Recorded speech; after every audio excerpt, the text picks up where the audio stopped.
Let's take a look at questions 1 to 3 here. All right, so this is 7.4, homework questions 1 to 3. So match each quadratic function with its corresponding parabola graph. So again, this is in factored form. Now notice that the a values for all these are 1. That just means the width of the parabola opening is normal. So we don't have to worry about skinny parabolas or wide parabolas. They're all sort of normal width. What we're focusing on is the x-intercepts. So guess what? For this first one, and I'll just rewrite it maybe a little bit bigger over here. X minus 1, hello. X minus 1, x plus 4, all right? So if you look at A here, x minus 1, x plus 4, the intercepts are going to be the values that cause each binomial to equal 0. So we have plus 1, x equals plus 1 here. That's what causes this one to be 0. And x equals what? Yeah, negative 4. So which parabola, again, opens upward because this is a positive a value, okay, and has plus 1 and negative 4 as roots. Plus 1 and negative 4. Where's that?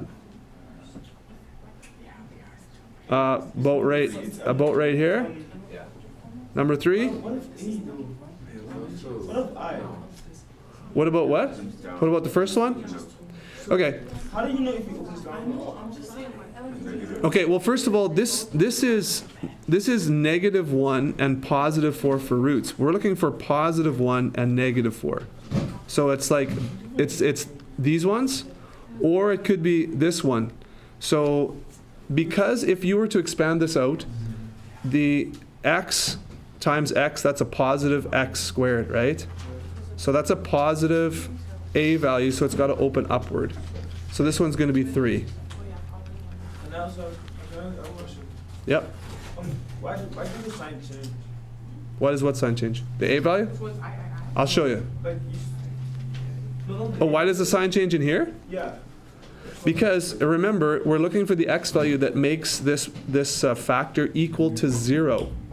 So if you have to have something and you subtract 1 from it to get 0, that something is positive 1. It's always the opposite sign of what you see here. If x is in front and then the numbers in behind. Let me just skip forward to E. Okay, look at E. This is different because we have 1 minus x. Okay, we have a negative x here really, right? So guess what? That means that we are going to have a parabola that opens downward. And this is where you have to think carefully. Because 1 minus x, if you let that one equals 0, guess what we have? We have 1 equals positive x, if I move this to the other side. So positive 1 is a x-intercept. And over here, x plus 4 equals 0. Well, that's x equals negative 4. So we're looking for these two x-intercepts.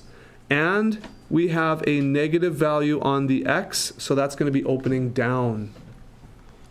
So you've got opening down, and you've got x equals 1 and x equals negative 4. So where's that?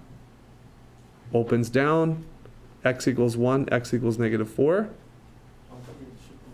It looks like this one right here. So E, this one is E, or E is number 4, Roman numeral 4. Okay? So that's the one tricky part I think about this, is that if you have a negative x in your binomial there, that's going to open down. Okay? Here's another one. This one's going to open down. Everything else, when expanded, would have a positive x squared. So there's only 2 that open down here. Yep. Okay? Okay, take a few minutes and work on that question, finish that up, and then I'll do number 2.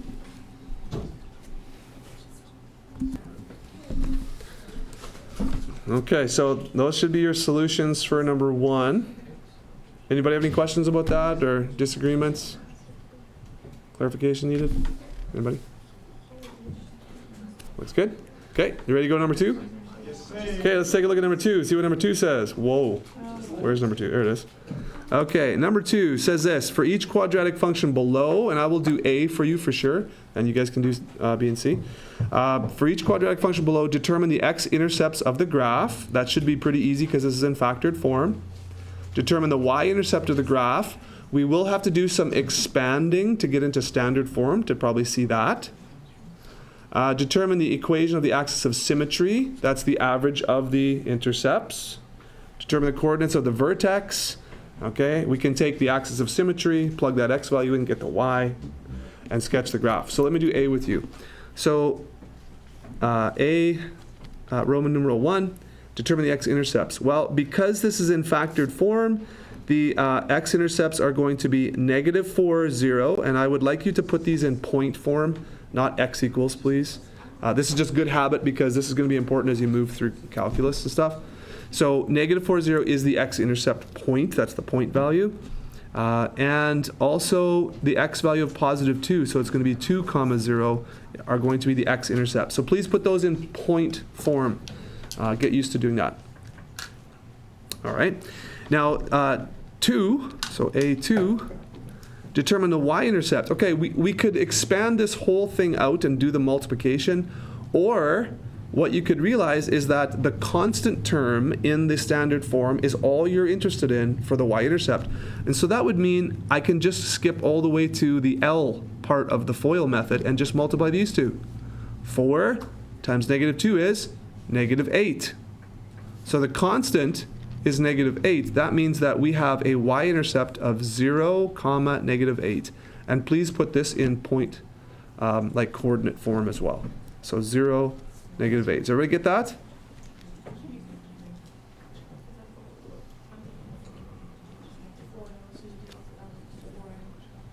Okay, any questions? You got it? Now, you could easily expand this out and then see the standard form, which I will do now. You don't have to do this, but you can. So that's going to be x squared, when I FOIL it out, x squared minus 2x plus 4x minus 8. So this is going to be 1, +1, x squared, plus 2x minus 8. That's the standard form. So here's where I get my constant, 0, -8. Now, in standard form, you cannot see the intercepts. That's the problem. So factored form is where you can see the intercepts in that form. That's nice. Axis of symmetry. 2 different ways we do axis of symmetry. R plus S over 2. Or -b over 2a, depending on which form you see. So with this form, R, okay, is 4, plus S is -2, divided by 2. Or in standard form, -b is going to be -2 over 2a, that's going to be over 2 times 1, because a is 1. So, let's see, hello? Wouldn't you change the signs around because those aren't the x-intercepts? Okay, good question. Remember the R and the S. So the R and the S are just the format is not a minus, it's a plus. So good question, but watch carefully. You see how, oh, it is minus, okay. Yeah, in this case it doesn't. In this case it doesn't matter, but yeah, you're right. You're right. So the R is actually -4, and here R is +2. So you do get the same answer, but you're right. Technically, showing work, you should do that. Absolutely. Thank you for that. So this is going to be -4 plus +2. Yes, technically you're absolutely right there. Okay, so that's the axis of symmetry. So it's going to be x equals -1, x equals -1. Okay? Good. Any other questions or observations there? So x equals -1. You can do it either way. Either way. No, we're good? Okay, the coordinates of the vertex. So now that we have the axis of symmetry, we have the x value of the vertex, right? That's what that means. So vertex is -1 comma something. I don't know what that something is, but it would be pretty easy for me to figure out what that something is. by using either this form or this form. It doesn't matter. You can use either one. So if I put in, so f of x is the same as y. So the y value is the same as the f of x value. Y equals -1 plus 4 times -1 minus 2. So that's going to be positive 3 times -3. It looks like this is going to be -9. So my vertex looks to be -1 and -9 as an answer there. And you should get the same answer if you plugged it into the standard form too. So that would be -1 squared is +1, and this would be -2 minus 8. So 1 minus 2 is -1 minus 8 is -9. So it works if you use that one too. Okay, so then the last one is sketch, right? Okay, so quick sketch. So I'm just going to erase some here. I have some important information, and that important information is going to be my vertex. So -1, -9, -1, and here's -9. You can just randomly choose, this kind of thing. What else do I know? I know that -8 is going to be right here. -8 is going to be my y-intercept. And my x-intercepts are going to be 2, 0, right here, and -4, 0, roughly. So we're going to go through that point, through this point, and up, and then over here, symmetrical as best as you can, right there. So you should note on here, have the vertex clearly laid out, have the y-intercept and the x-intercepts. And if you sketch those points and connect with a smooth curve, you should have a pretty close graph, and that's what you need. Okay? Whew. There's a lot of parts to 2 there, isn't there? Any questions?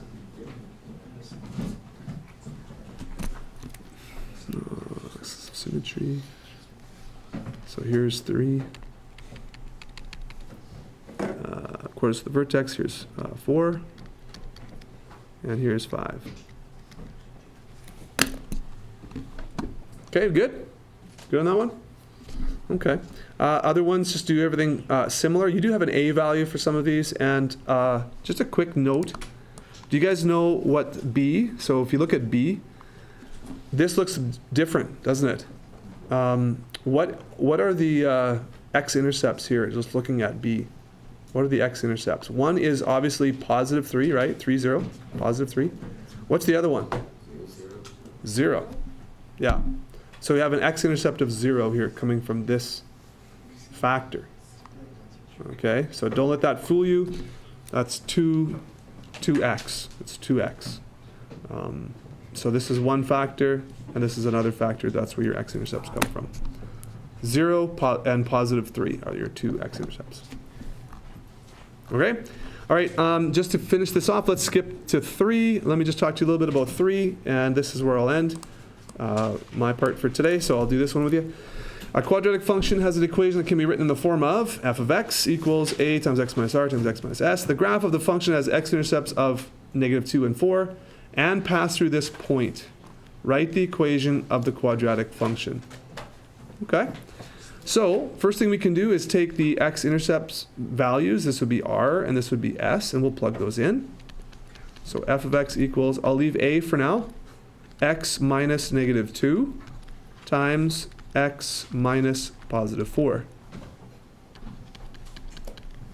You don't have to write minus a negative there. If you can do all this in your head in one step, more power to you. This is going to be +2, right?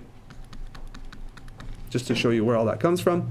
So now the only pesky thing we have to find out is what a value is, and we need just one point that we know that's on the graph, and we can solve for a. And so the one point that we know is on the graph is the one that's given in the question, and that's the point 5, 7. So remember, this is your x value, and this is your y value for the point. So f of x is the same as y. So this is going to be 7 over here. I don't know what a is, but now I do know what my x value is. 5. and 5 here as well. So now that I've got everything plugged in except for a, I can just solve for a. So let's see, this is going to be 7, so a times 7 times 1. So that's going to be 7 equals 7a, a equals 1 when you divide both sides by 7. That's handy. That's nice and neat there. So my equation, write the equation. Doesn't matter what form, so you can go y equals 1, x plus 2 times x minus 4. If you want to show the 1 for now, I'm fine with that to show me that you've actually calculated the a. I'm great with that. Normally, we wouldn't write a 1, and we would just write it like this. So this is acceptable as well.